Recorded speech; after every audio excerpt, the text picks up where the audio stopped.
Good morning, my name is Jascha Ritzenhofen, I'm a photographer from Germany and today I show you how to expose your photo right. So, what are the ingredients for a well-exposed photo? So first, you need the aperture. The aperture lets light to the sensor. Then you need the exposure time. This defines how long the light gets to the sensor. And when your photo still is too dark, you need the ISO. What does the ISO do? It increases the light sensitivity of your sensor. So you can make your photo still lighter, but keep the other parameters like you wanted them, like how you wanted to have your photo, how your photo should look like. And with the ISO, you just can achieve that you actually can see what you want to show. Let's have a closer look into the camera. So I'm shooting handheld right now, that's also when you usually want to use the ISO. And you see the foreground is quite good exposed, but the background is very light. And I want to have the background a little darker. And let's do that.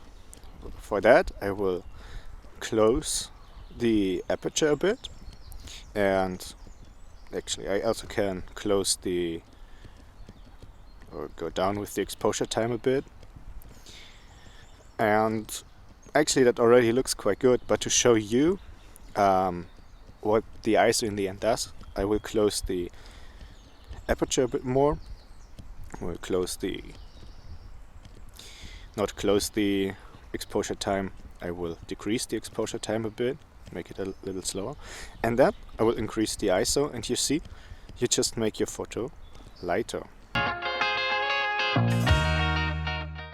I totally forgot to say, of course when you shoot handheld you have to see that you don't get your photo shaky. You achieve that by taking the reciprocal of your focal length. My focal length is 35 millimeters today, so I had to shoot at 1/35 and I shot at 1/200th or so I was very safe to don't get my photo shaky. So that's just a little thing that you have to look for. Also, when you use the ISO, there is one disadvantage. Your photo gets noise. So you get these little grains in your photo, which you actually don't want in your photo. You usually want your photo quite sharp. But sometimes you maybe don't have your tripod with you, or you're doing street photography when it's quite easy to just shoot handheld. But in landscape photography I would recommend to always use a tripod, so you can shoot on ISO 100. That usually the noise is the lowest.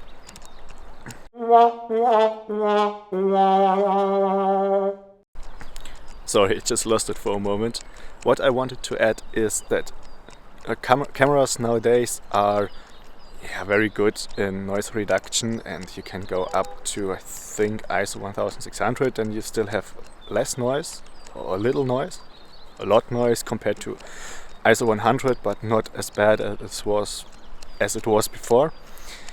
And I think until ISO 400 you won't see any difference to ISO 100, but still, shoot on a tripod, this works best. So that's it for today. I hope you could learn something new. If you have any further question, let me know in the comments. Don't forget, if you liked the video, give me a thumbs up, subscribe, and I will see you next week. Oh, and thanks for watching. See ya!